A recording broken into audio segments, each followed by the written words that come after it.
Okay, Chief, coming right up. Copy, boy, copy. Better get these records going. Copy, boy, copy. Copy, copy here. Copy, boy, Remember, I'm holding up the last edition. Their forms are already... Copy here. You must have that picture. Don't come back without it. Dr. Leonard Gear to see you. Show him in, please. This is my doctor. Oh, good morning, Paul. Well, Dr. Gear. This is a place. Well, how are you, Paul? I was just passing and I thought I might possibly see your father. Won't you sit down? I'll send for him. Thank you. Well, how is my remarkable patient, eh? I'll let you judge for yourself. Yes, Mr. Franklin. Please tell my father that the doctor wishes to see him. Dad will be glad to see you, I'm sure. He's often told friends that having the top of his skull blown off in the war was a blessing in disguise. Yes? Because, Doctor, he says you must have put something in his head he didn't have before. I don't understand. Well, you see, Dad's greatest success has been achieved since the war. Smoke? No, thank you. But you know, Paul, your father always was a brainy man. It's too bad he went to America so soon after the war. Too bad his brains couldn't have served the country of his birth. Well, you know, Dad, he's a free thinker. He needed room to expand. You couldn't tie him down to any one country. Yeah, but the son is different, eh?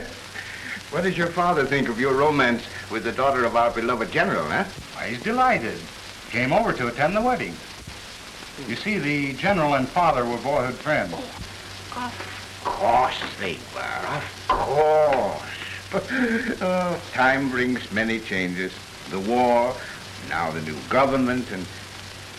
You know, it is rumored, Paul, that your father came over here to break off your romance with Norma. Oh, that's not true, Doctor. Why, father and the general... Paul! Well. My old friend, Paul Franklin. My old friend, Dr. Gear. As I live and breathe. I'm amazed that you still do live and breathe. Yes, you should be, Doctor. Oh, it's seldom that a patient survives the surgery. And to think, you with a silver plate for a skull for the past 16 years. You know, it served me very well. Well, thanks to you. Let me see. Not bad. Not at all bad for a quick job done behind the lines. No, your operation was all right. Came much closer to dying afterwards in an enemy prison camp. Here. Don't you two start living the war all over again. It's a sign we're getting old, Paul. Old? You, not we, Doctor. Just the same, Paul.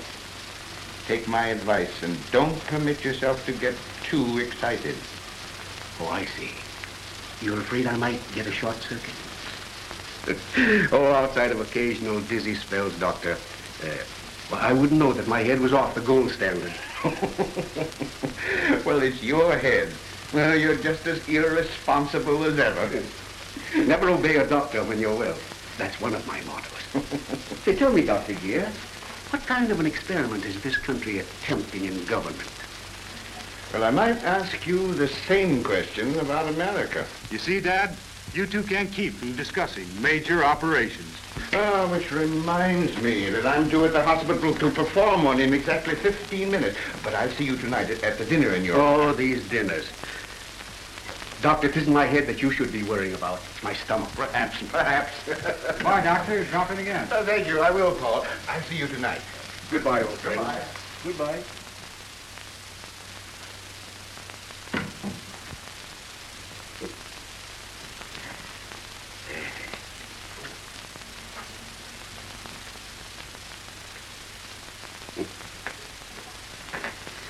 Fine fellow, Doctor, here, and a great surgeon.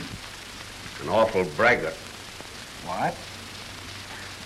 You know, I don't see anything so remarkable about this operation he performed on my head. Why, Dad. Listen, son. Had he removed my brains and replaced them with sawdust, and then I had continued to function like a normal man, then he'd had something to crow about. May I see you a minute, Paul? What is it, Tom? Why, some more cables the government has canceled. What's this? Howdy, Mr. Franklin. canceling our news flashes? Oh, yes. Censorship is getting tighter every day. What'd they kill today? Why, the story of the burning of the censored books. Also your article on the new government and its suppression of the freedom of the press. How long has this been going on? Started several days ago. They put a censor on at the cabling offices. And no news can leave the country, Dad, unless it meets with government approval. Well, looks like it's a good thing that I came over here. We're going to get the real news out of this country, my son, if we have to smuggle it. Maybe things will be different after Paul marries the daughter of the chief of the censorship bureau. Maybe then he'll have to swear to absolute secrecy. Oh, I see. Love, honor, and suppress, huh? Nothing like that. Leave the copy here, Tom. I'll see what I can do about it. Okay. I don't know, son. I'm thinking maybe method in this romance.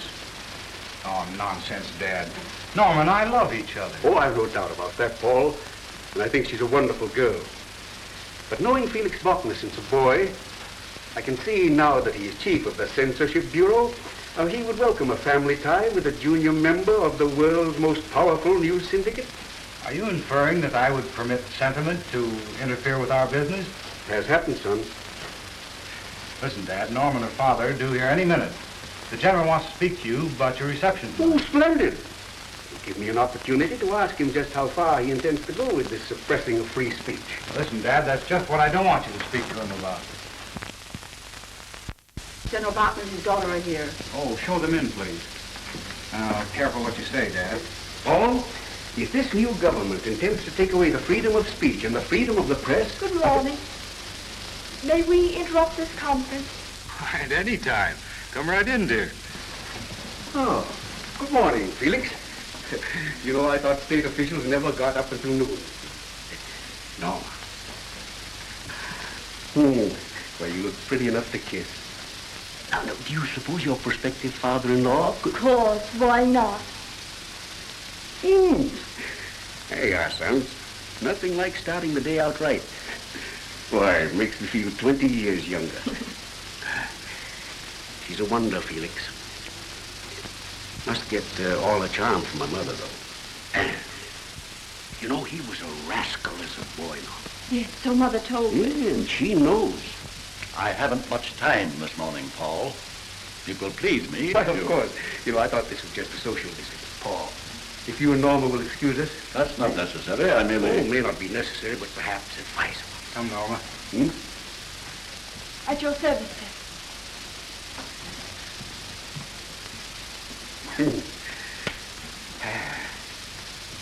Well, sit down. No, I thank you. Felix, you'll pardon me if I find it rather difficult to become accustomed to your formality. An office makes demands on one, Paul. Does it demand that one should take himself too seriously? Oh, come now. Here we are. You one of the foremost men of your country, and I one of the foremost news publicists. Yes, perhaps in the world. What does it all mean? I've seen reputations, positions made, lost overnight. So have you. Living in a strange, changeable world, Felix. That's why we shouldn't take ourselves too seriously. I, unfortunately, have no time for philosophizing, Paul. The dinner in your honor tonight... Oh, yes, that's dinner. Haven't time for that either? Oh, yes, of course. You will be afforded, my dear friend, a most excellent opportunity of rendering a distinguished service to the country of your birth. In what you may say tonight. Oh, yes, I understand. I'm to be bribed with a dinner and flattered into becoming one of your chief propagandists, eh? I'm sorry, Paul, that I cannot appreciate your sense of humor. Oh, well, I meant no offense, Felix. See, we were boys together. This is what I call a real conference. Norma, why don't you advance the date of our wedding? I'm willing, Paul, dear. But you know, Father, he insists that our marriage be a state affair. I simply have to wait his pleasure. Don't tell me we're going to have to suffer all that pomp and ceremony. I'm afraid it's a penalty I pay for being the daughter of a general. Penalty you pay for making me love you. Why can't we steal away to some other country and be married? What?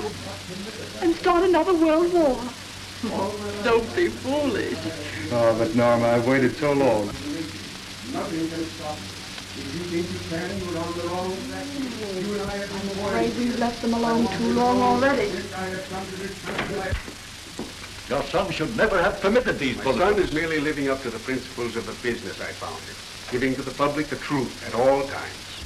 These articles plainly criticize our policies. They should not only have been cancelled by our censor, but confiscated and destroyed. Felix, why, how dare you? Let this be a lesson to your son. If he thinks that his engagement to Norma entitles him to take liberties, What? Wait a minute, Paul, please. the trouble with you is you're too internationally minded. No, Trevor. You think that I am too Wait much a of a... minute now. I'm going to tell you just what you are.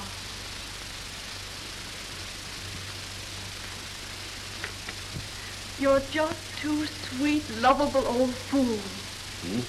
And I hereby declare this international battle a draw. Draw? Well, guess that's fair enough, Felix. I guess so, Paul. And to think of my giving a dinner tonight in your honor. Yes. No, by the way, Felix, since you are suppressing a free press and the right of free speech, I hope you don't suppress free eating. Paul, you're impossible. Come, Norma. Goodbye, Mr. Franklin. Goodbye, Norma. Goodbye, darling. See you later.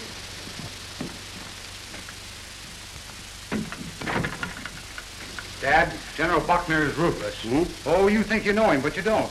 He'd stop at nothing, even to the breaking off of my engagement with Norma. Oh, he'll do nothing of the kind, son. Now, don't you worry. You just leave these things to me. I Yeah, know but how to Dad- take care of him. Now, forget it.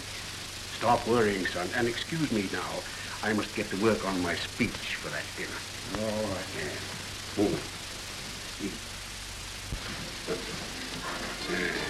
Ladies and gentlemen of the radio audience, this is station FB1, taking you to the reception given by General Felix Buckner, Chief of the Township Bureau, in honor of his friends and fellow countrymen, Paul Franklin, founder of the World Newspaper Magazine. Ah, there's Paul Franklin Jr., son of our distinguished guest of honor.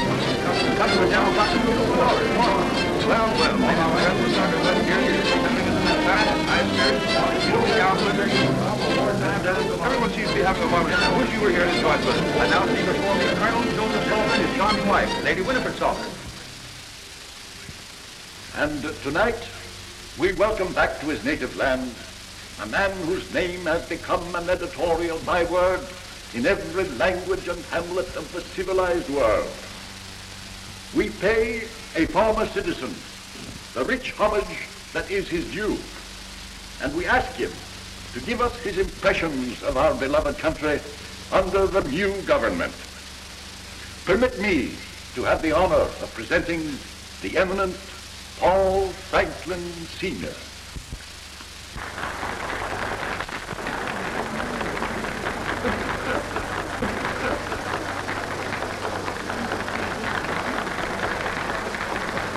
Father gave him a good send-off. Splendid. Friends of my native country.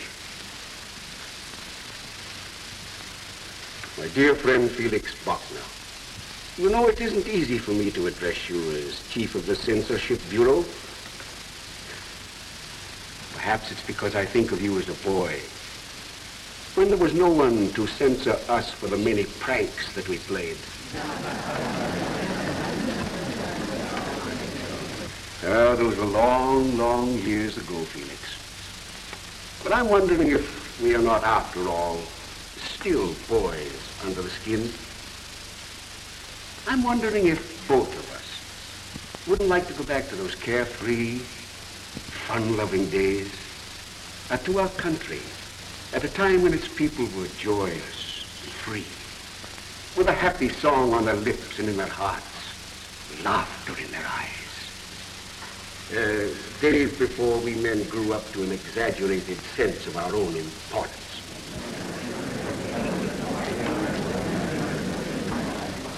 This may occur to you as a digression, my friends. Yet I cannot feel that it is so, For I know that I cannot blot out the past and the heritage it has left for me without jeopardizing all that I hold most dear in my present. Knowing all this, I feel that I must say to you that I have been profoundly shocked on returning to the country of my birth to find that an inhuman censorship bureau exists.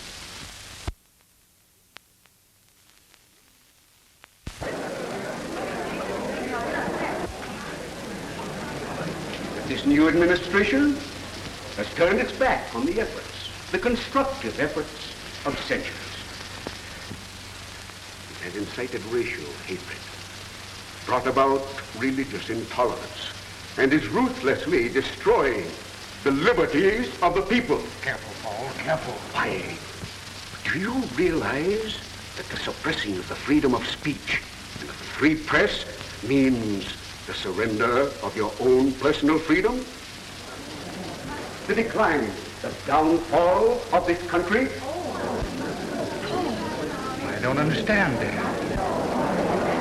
And if this dangerous tendency spreads to other nations, will plunge the world into another dark age. How dare he, mad? This is an insult. Wipe out all the gains that mankind has made in its long climb up to the present stage of civilization. The radio. Cut off that radio! You must stop it, I tell you. You must stop this insanity now, before this beloved country is drenched with blood. You've said enough. We will hear them all. Oh, there is much more that I have to say. You must hear me.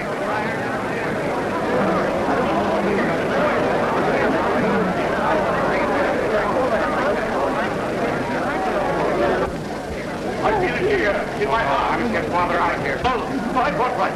The government will not permit it here, in my heart. I must tell them. Of this beloved country. If they will only listen to me. It's useless to go on. Come with me for my sake. But Paul, if you... Stay until your native land. If you would only...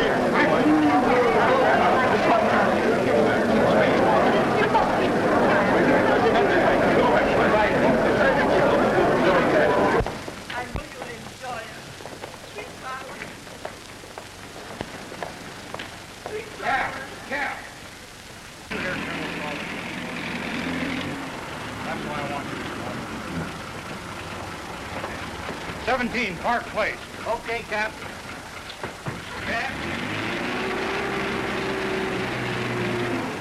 Oh, Paul, you won't let any harm come to Mr. Franklin. It may get out of my hands. Word of this will spread like wildfire. But some action will have to be taken. We cannot let this offense pass unrecognized. Come with me, gentlemen. Paul Franklin must make a public apology. Right. If he were not the father of the man who was to marry... Please do not refer to that again, Sultan. Come, Norma. An apology is the only thing that will save him. I'm wondering whether he should be saved. Well, if he is not, it may lead to international complications. But if he lives, may he not be a greater menace? Careful, Salter. Such words are dangerous. Come on.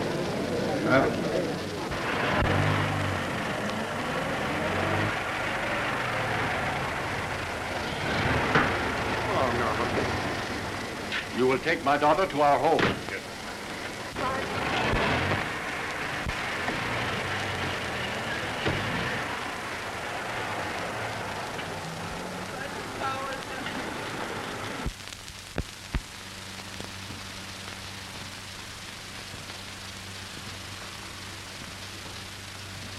Dad, your speech tonight may be the cause of our having to leave this country. Not me, son. I've never run away from anything in my life, and I'm not starting now. But you haven't lived here recently.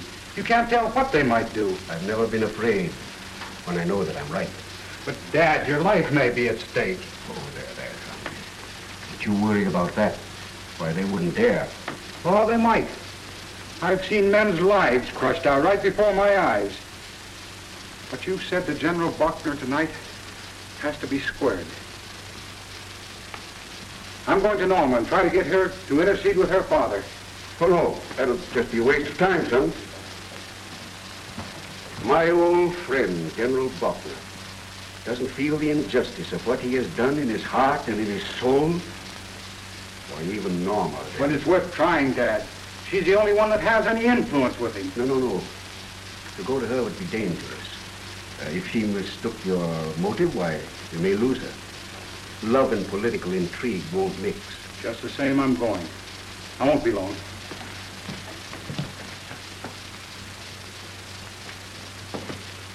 Dad.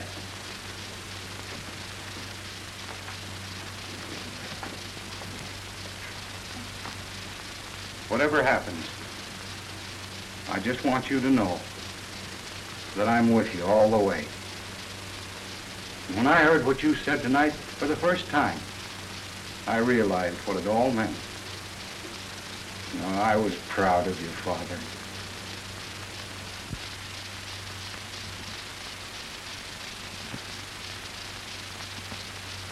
Thank you, my son.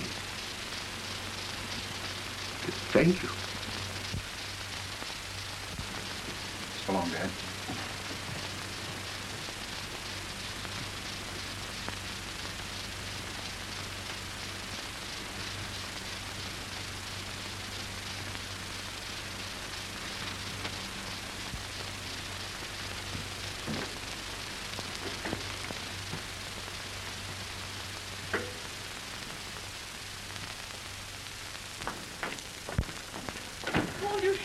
Coming here. Got to, Norma. Don't you understand that Dad's life may be in danger? Yes, but so may yours. Where's your father? He's gone to your house. He's terribly angry.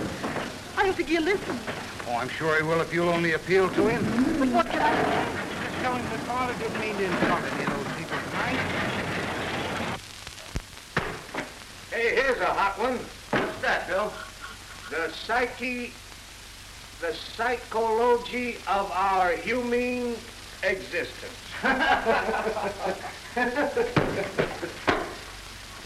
Hey, here's another one. The evolution of the species. Look at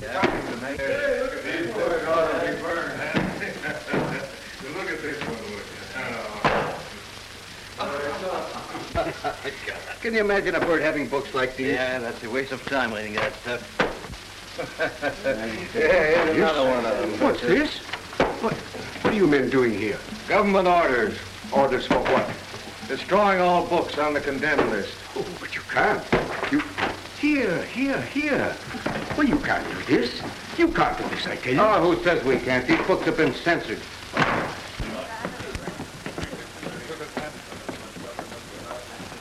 But you men don't realize what you are doing. Why, this is a rare collection. Some of these books cannot be replaced. I say they can't. Not when we get through with them. But you must stop it.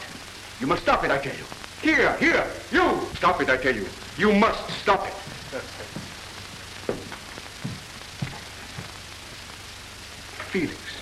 Felix, call off these men. See, look what they have done. But they're going to burn my son's library. We have come, Paul Franklin, to demand a public apology for your insult to our government. You wish a retraction of what I said at the dinner? Precisely. We do not allow foreigners to ridicule us. Foreigners? I who shed my blood for my native country, and because I prospered afterward in America, you call me foreigner? We did not come here to play with words. Do we receive your apology? You do not. Then you will leave this country at once. Your offices here are being dismantled, and your son will leave with you. Felix! You can send me out of the country. You can destroy my business. But my son, your daughter, Norma, Paul, their happiness. We dreamed they would be married. little kiddies. Why, our grandchildren, Felix. You've said enough. Sergeant, when you have finished, carry these books into the street and burn them. You would destroy these books? Destroy the records of humanity's struggle throughout the ages? Well, you can't change one iota of what has happened. Destroying books does not destroy the truth, any more than taking the life of any human destroys life. You will obey your orders. Felix, how can you do this thing? If you could only remember what the human race has undergone, you would know that hatred only breeds more hatred. Violence only breeds more violence. Bring out all the... All right, come on, stand aside.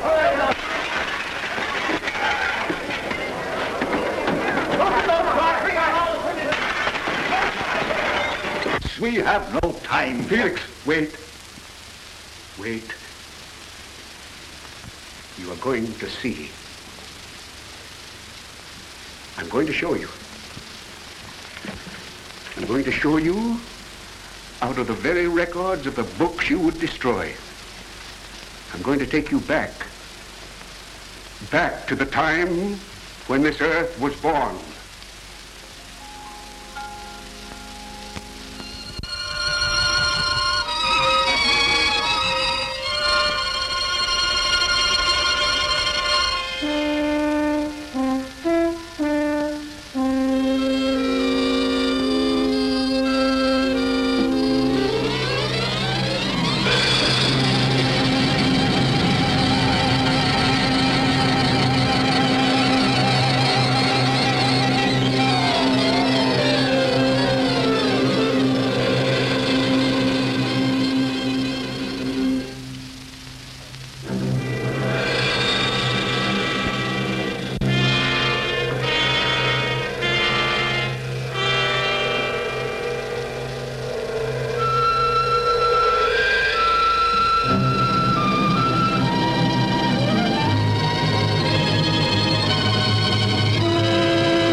Into these surroundings came a new creature of superior intellect, our earliest ancestor, primitive man.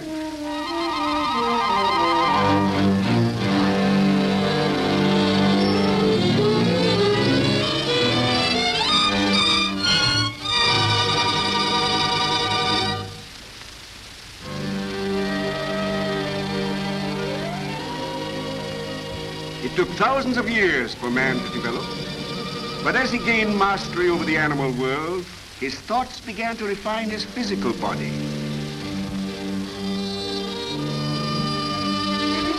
Proud of his conquests over nature, man began with the aid of stones and charcoal to draw pictures on the walls of his cave. This marked the beginning of man's real progress. But the greatest invention that did more than all else to lay the foundation of civilization was the development of writing, which at first took the form of signs and symbols. And then the alphabet, the printed word, Books like these and these have done more than anything else in the world to free humanity from ignorance and superstition. Haven't we heard enough of this drivel? What do we care about this primitive man stuff? Let the dead past bury its dead. And I say to you, what you call the dead past is not dead. It is alive in us. And we should study our past in order to determine our present actions. Think, gentlemen. Let us go back 3,000 years before Christ in the land of Egypt.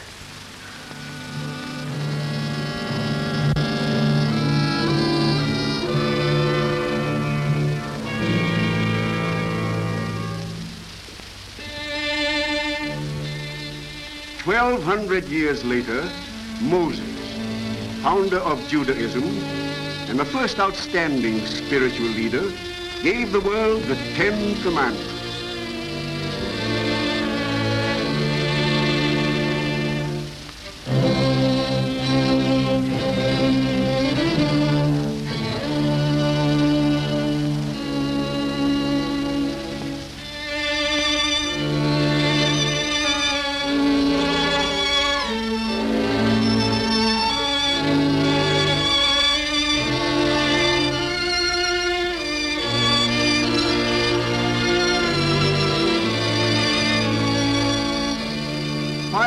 Years before the birth of Christ, there was born a spiritual leader in far-off India known as Buddha.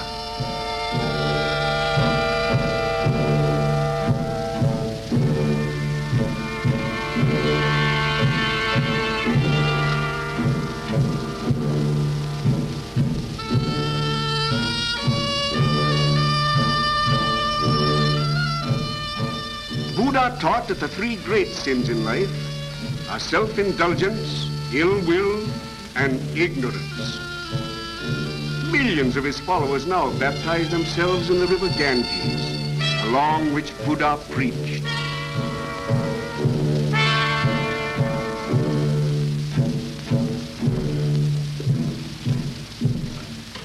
At this time, Confucius, wise man of the East, gave not only to China, but to all mankind his spiritual teachings that have spread to many lands and have endured even to the present day in the hearts of millions.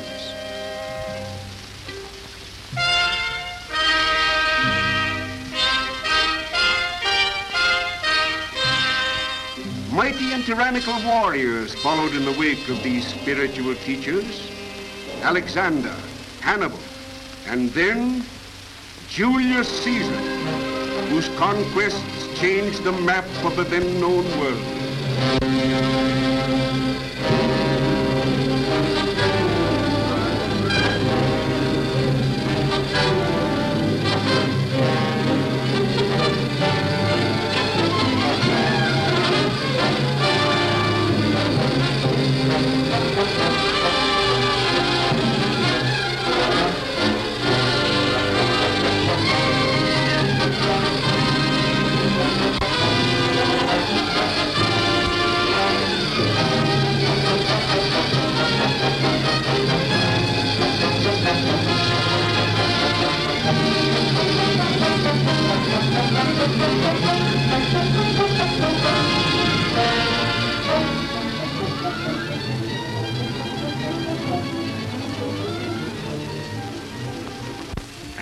Through the ages, gentlemen, during the tyrannical rule of these warlords, humanity suffered untold misery and death, paying a tremendous price that civilization might be advanced.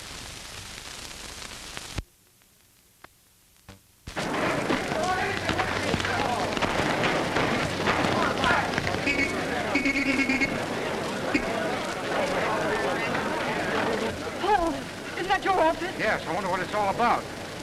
Oh, Paul, please. You wait here. I'm going to see what's happening. Paul, don't. Don't worry about me. You wait here. Be careful.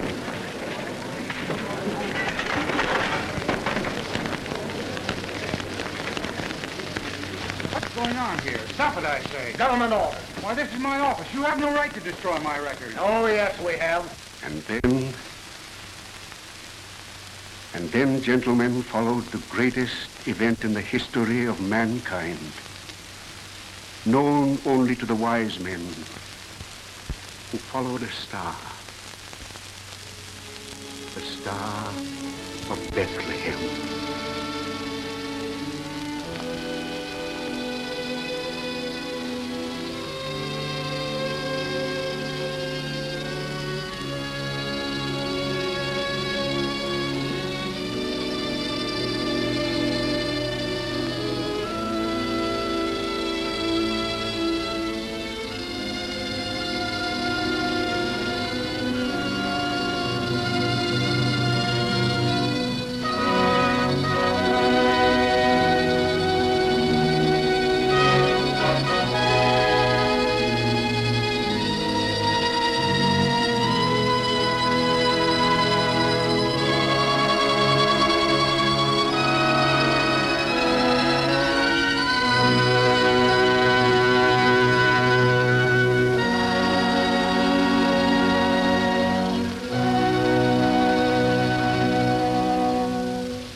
Christ, who had said, "All things, therefore, whatsoever ye would that men should do unto you, even so do ye also unto them." What do we care who lived before or what they did? We'll make our own history.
You beat, you murdered.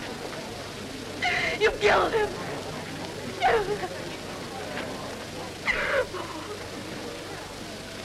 Oh, darling.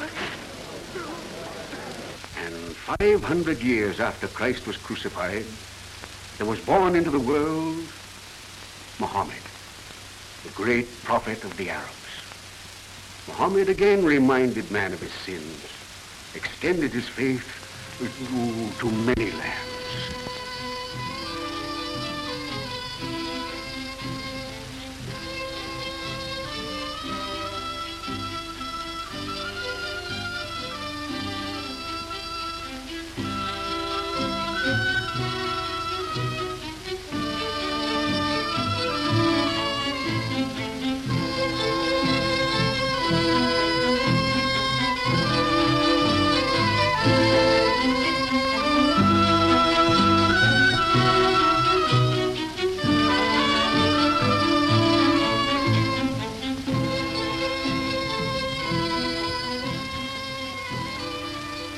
Blood of countless millions of men, women, and children has been sacrificed in the onward march of civilization.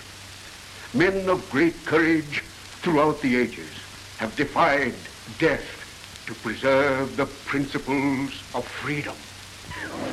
Oh, somebody help me. He's a traitor. We know all about him and his father. We know what they think of our government. Who's the girl with him? Are we going to let her interfere? No.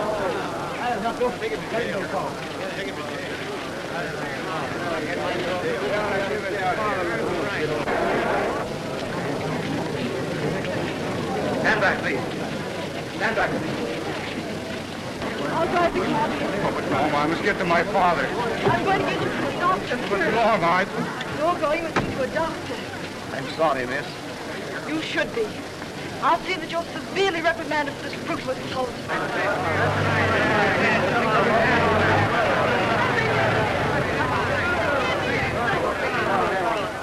3 great inventions now came as a great aid to mankind.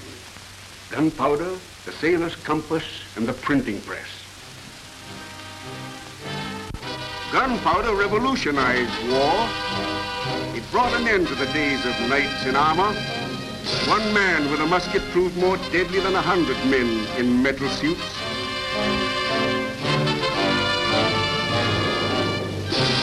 The compass enabled men to cross the seas and explore other lands, extending trade throughout the world. And the printing press set free a vast store of knowledge. Such a store of knowledge, gentlemen, as you are now trying to destroy. Why, half of the books printed are wrong. But what you were saying about gunpowder is true. It's useful. But gunpowder should be used to preserve, not to destroy mankind. Through aid of the printing press, the constructive thoughts of men were carried to the 4 corners of the earth, whetting man's appetite for more knowledge. Why, it was this thirst for knowledge that inspired the voyage of Christopher Columbus in 1492, which resulted in the discovery of America, the New World.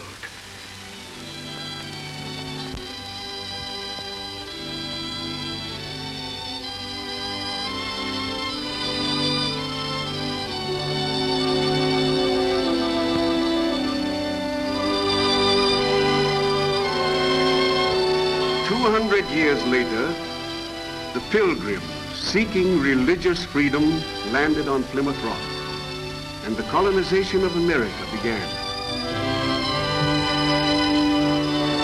The colonists prospered for more than 100 years. Then they rebelled against the King of England, and under the leadership of George Washington, won their political freedom. During this revolution, the Declaration of Independence was written, a document which stands today as an inspiration to liberty-loving people throughout the world. A document which proclaimed that all men are created equal, that they are endowed by their Creator with certain inalienable rights, that among these are life, liberty, and the pursuit of happiness. It is for such rights, gentlemen, that humanity has shed its blood. Soon after independence was achieved in America, revolution broke out in France. The king and queen and thousands of the royalty and nobility were beheaded by the inflamed populace. And out of the French Revolution sprang Napoleon Bonaparte, who led his nation through many bloody wars, only to end his days in exile.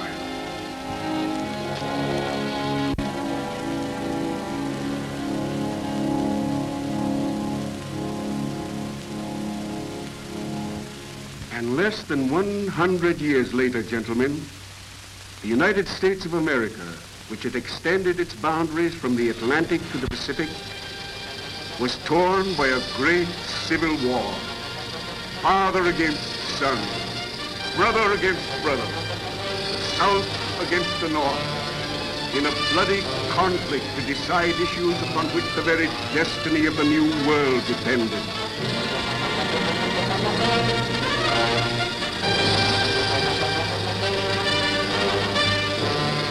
Abraham Lincoln, beloved and martyred president, whose guidance during these days of strife preserved the nation and helped heal the wounds of his fellow countrymen.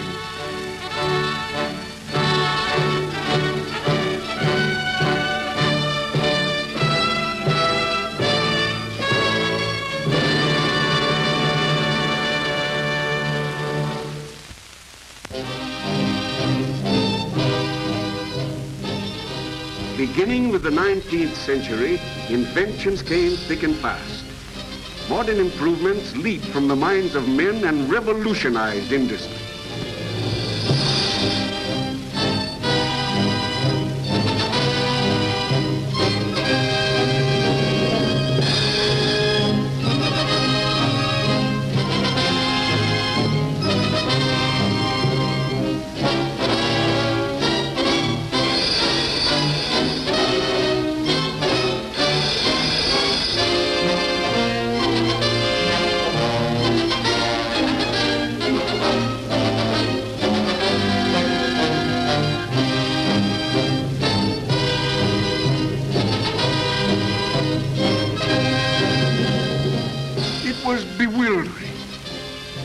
Humanity became dizzy trying to adjust itself to the conditions which the use of machinery had brought about.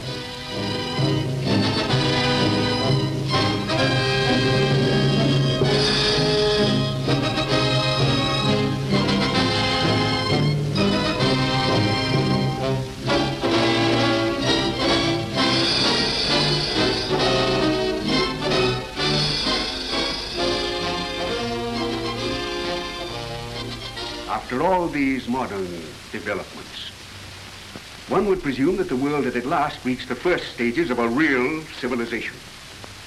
But with all our supposed culture and enlightenment, think, gentlemen, think what happened.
Starvation turned all of man's marvelous inventions into engines of destruction.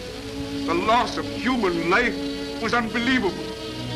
Millions were killed and more than 21 million wounded, gassed, and shell-shocked. It seems incredible that man could be guilty of such hatred of his fellow man, such savage lust for slaughter. Millions gave their lives believing they were fighting a war to end war. And when the armistice was signed, a war-weary world went crazy with a joy we shall probably never see again.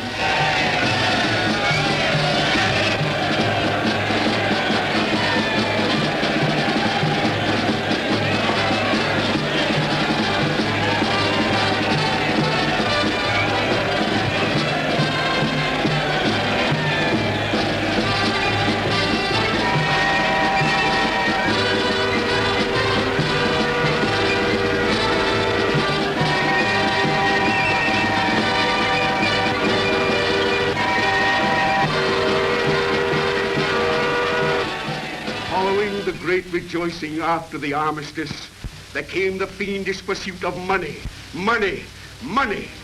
The mad age of competition and overproduction, a financial world ablaze, an orgy of speculation, piling paper profit upon paper profit until an overstrained economic system could carry the burden no longer, collapsing beneath a mountain of selfishness and greed.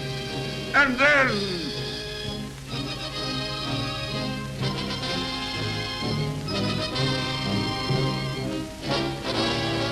bank failures, panic-stricken depositors clamoring to protect their life savings, stores and factories closed, industrial stagnation, millions out of work, bread lines, soup kitchens, strikes, riots, angry mobs rebelling against conditions.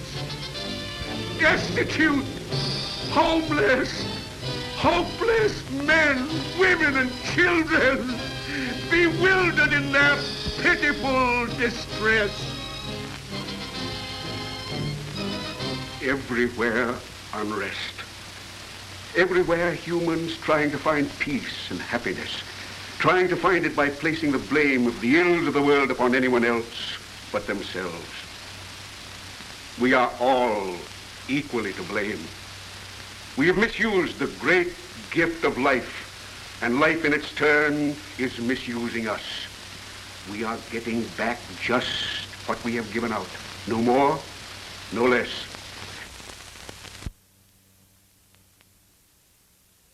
Now, gentlemen, I ask you, 16 years after the end of the so-called war to end wars, does it look as though the people of the earth have any greater faith or love in one another than they had in the past centuries?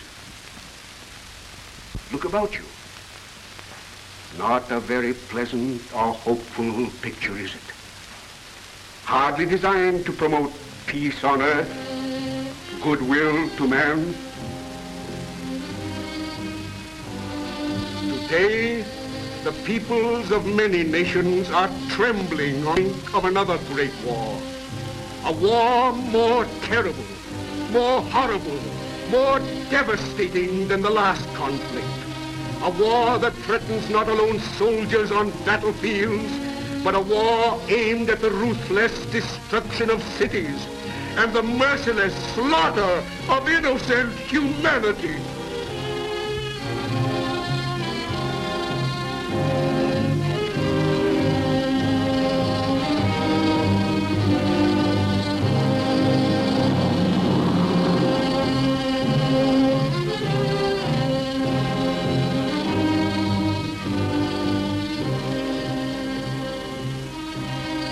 What is all this leading to? Do countries of the world prepare in this manner if they really trust one another? Can't humans realize that another great war means suicide? The absolute destruction of everything that anyone holds dear and worthwhile. Can't you men see what such actions as yours are breeding? Can't you see what intolerance has done throughout the ages? Now then, is man going to awaken in time? Or is it going to take some great catastrophe to awaken him? If man doesn't destroy himself, will Mother Earth, nauseated by man's ways, turn upon him the full wrath of her elements? Fire, storm, tidal wave, earthquake, just to remind man that he isn't as mighty or as haughty as he thinks.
This isn't a dream, gentlemen. This is a reality. You are sowing the seeds for a terrible harvest. It is not the destroying of a few books. It is the destroying of something in here. Here. But gentlemen, perhaps even at the 11th hour, it is not too late. Perhaps mankind may yet save itself from the cataclysm of the ages. Perhaps one day, humans will learn to truly love and trust one another. Now, this has gone far enough. Haven't you had your fill of this, General? An hour of senseless prattling. General, what he has said has been very, very instructive. By his philosophy of... Nothing he can say can change our ideas of government. You are right, Salter. Paul Franklin, you and your son will leave this country tomorrow, or the government will deport you. Felix! Sergeant, carry out your orders.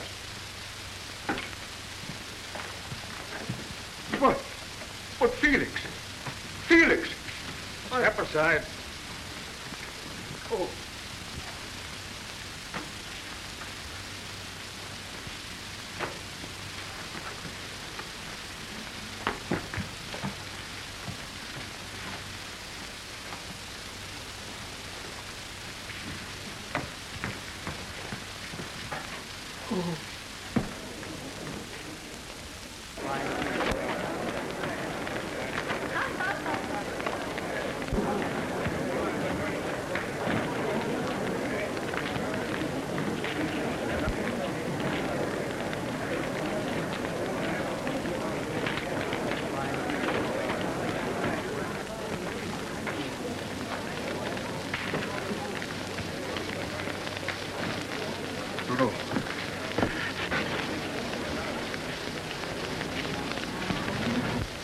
Hear me.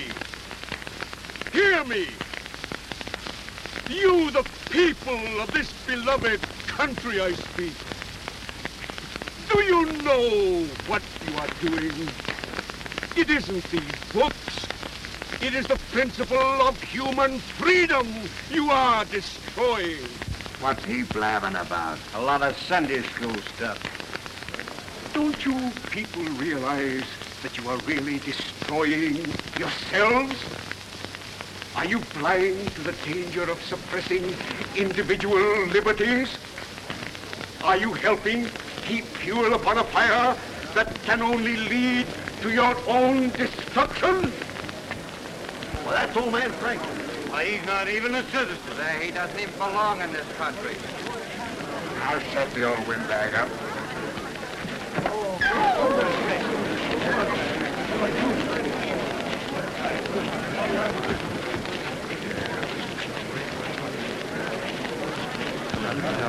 Eat it, Brad.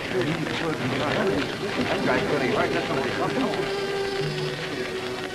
what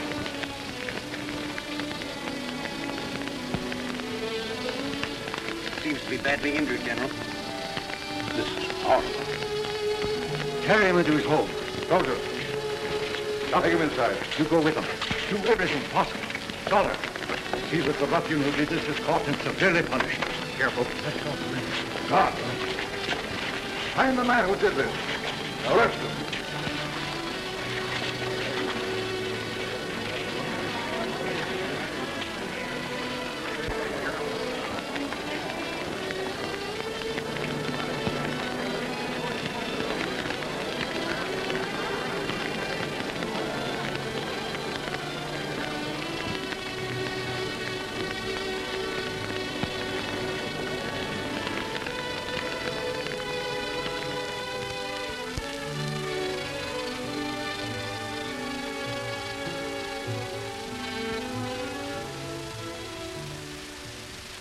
How is he, Doctor?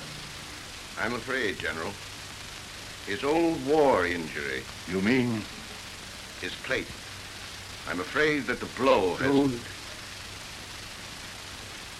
Don't you worry about my plate, old friend.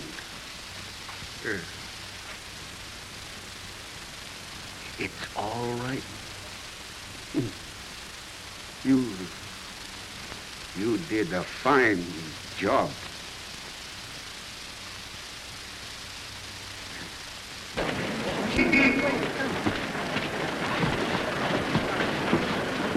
I wonder what all this car's about. I hope nothing's happened to Father. Oh, Doc. Old Franklin. Old man Franklin's son. Dad, Father. Father. Norma. They've destroyed Paul's office. He tried to stop them, but couldn't. They've beaten him terribly. Father, you must do something to protect Mr. Franklin and Paul.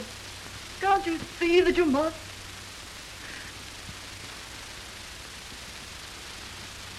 Oh, Mr. Franklin.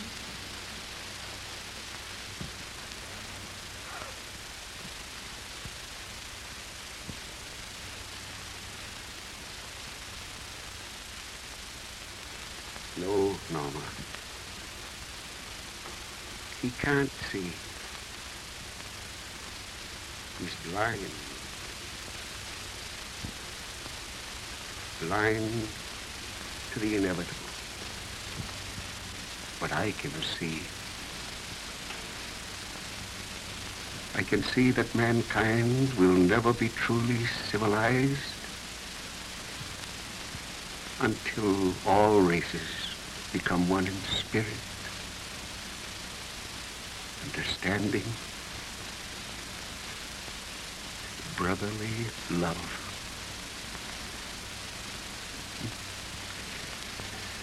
It's all so easy. Yet men are making it so hard, so difficult. It's true, Paul. You are right.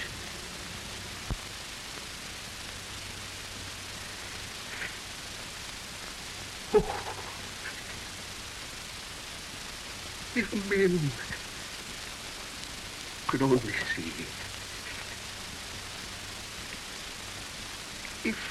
If they could only, if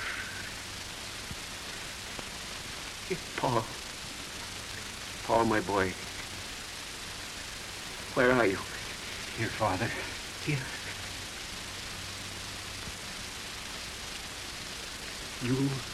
You know. You must tell them. My son, Paul, my boy, you will tell him.